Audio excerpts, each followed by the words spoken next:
Chapter 19 Operation Pasteles. The next Sunday morning, I found myself in the middle of Operation Pasteles.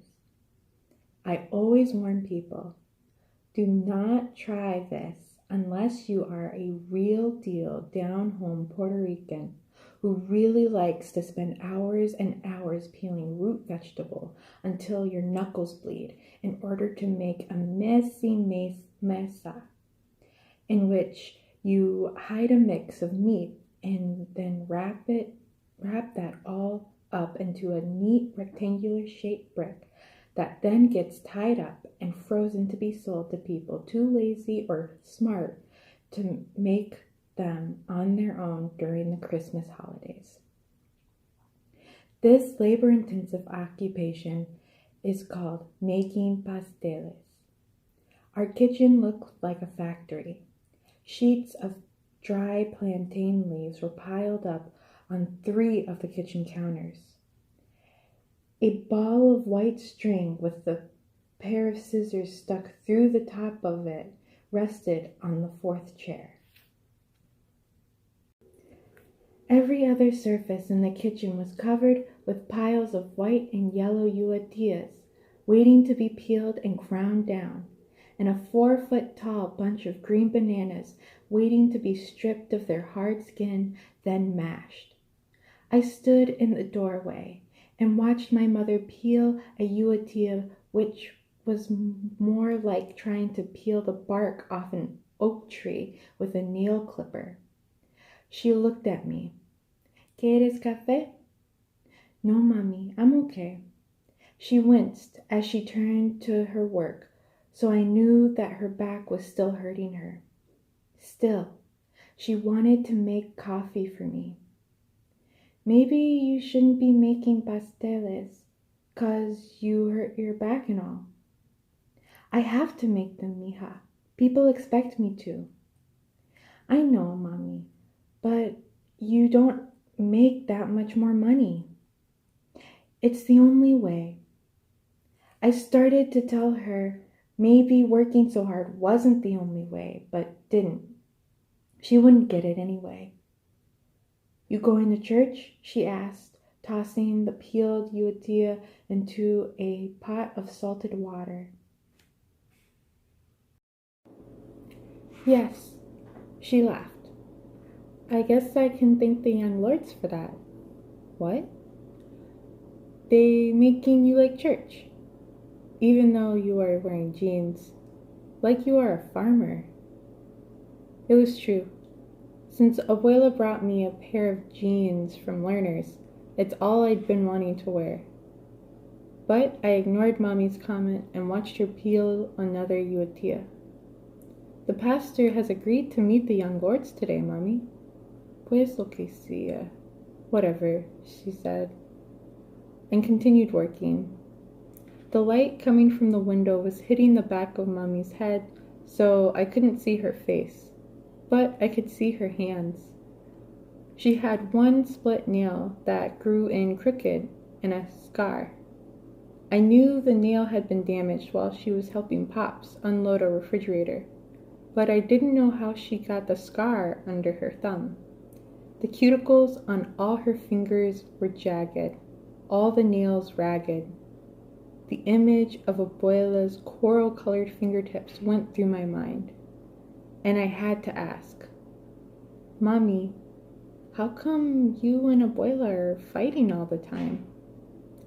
We listened to the sound of her knife gouging off the hard skin of the uatilla before she answered carefully. I guess you are maybe old enough to understand.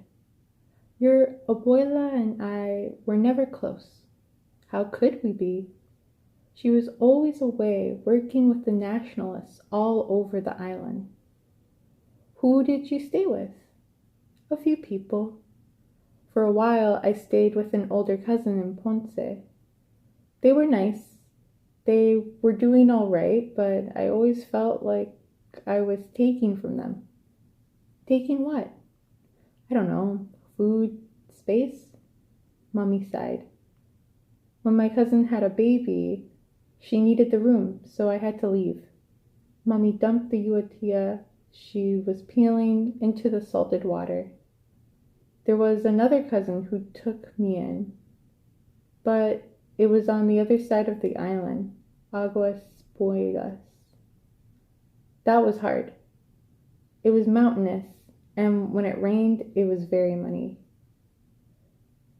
I didn't see my mother much after that. She stopped talking and poured some lard into a frying pan, set the flame, and began to slice up some onions. "These onions always get in my eyes," she said, wiping them with the back of her hand. "I was happy to get married to your father and live in my own place." Then she started laughing. "It's funny.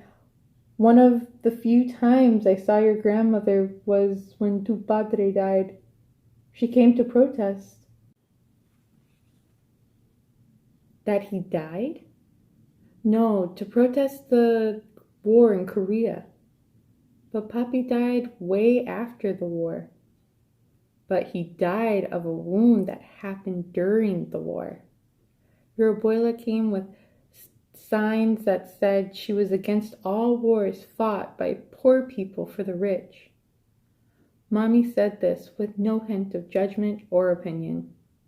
"Pregnant with you, I came to New York as soon as I could. I had to get away. There was work here. I wanted my own house. I just didn't know how hard it was going to be to get one." She tossed the onions into the hot fat, and we listened to it sizzle. "But I got here, and I will get my house." She paused, then went on. "You better go. I'll stay here and finish." She didn't want to talk anymore. I went from being angry to pitying her and walked to church, trying to contain the revolution those two feelings were causing inside of me. The arrests and the rally finally convinced our rubber-lipped pastor to at least grant the young lords a meeting after the service. When I got to the church, the tension was thick. It felt like a crazy person tightening a guitar string tighter and tighter, not stopping when he or she should have. Daring the string to snap, pop, put somebody's eye out. It had taken arrests, broken arms, and a rally to get them to agree to a meeting. Certainly something good was going to come of this. It had to. At the church, I sat by Abuela. If she could sense that battle going on in my heart, she said nothing. There were 30 young lords, about 100 people who were on the side of the young lords, and 80 or so regular parishioners.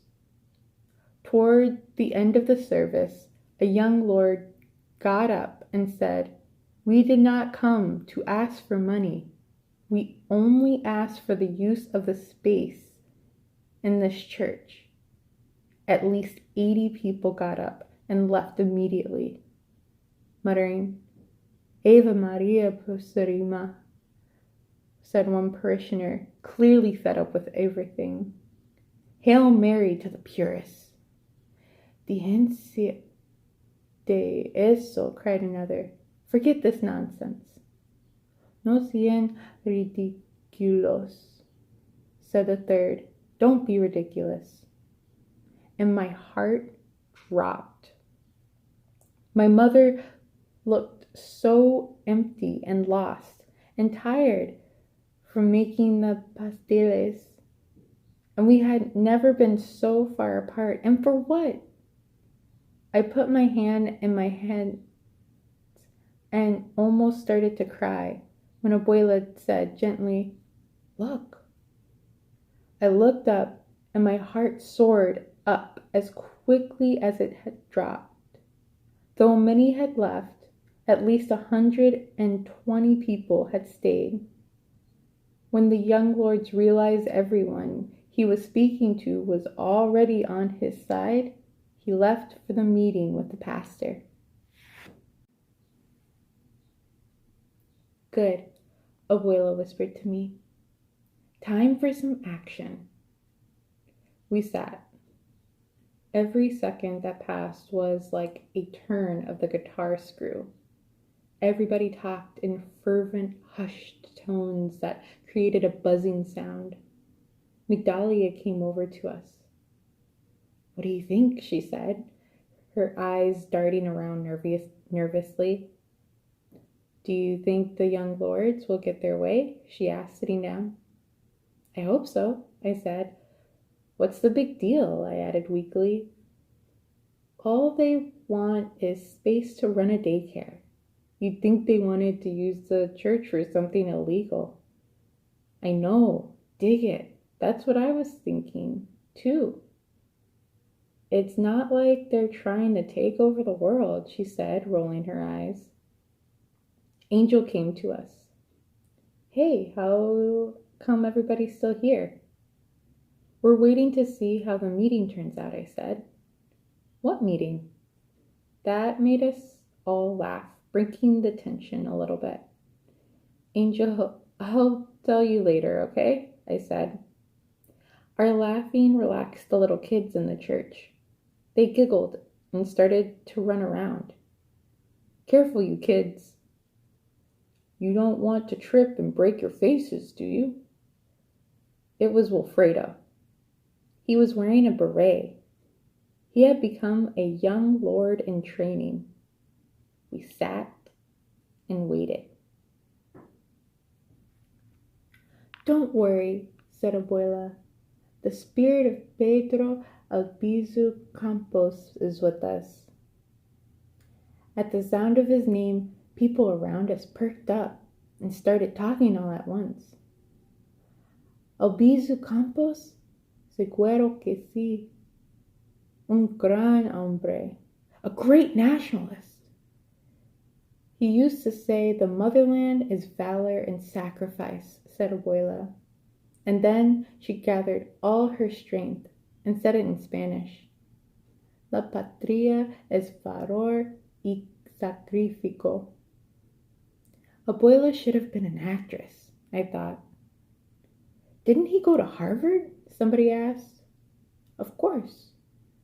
Where else do you learn about freedom all over the world and all those things, said Abuela. Everybody laughed. She continued, people were protesting just like we are now when they were shot at by the Guardia Civil. I sat down in my seat. I knew that Pedro Albizu Campos had something to do with the Ponce massacre of 1937, and that the massacre was an attack on the nationalists.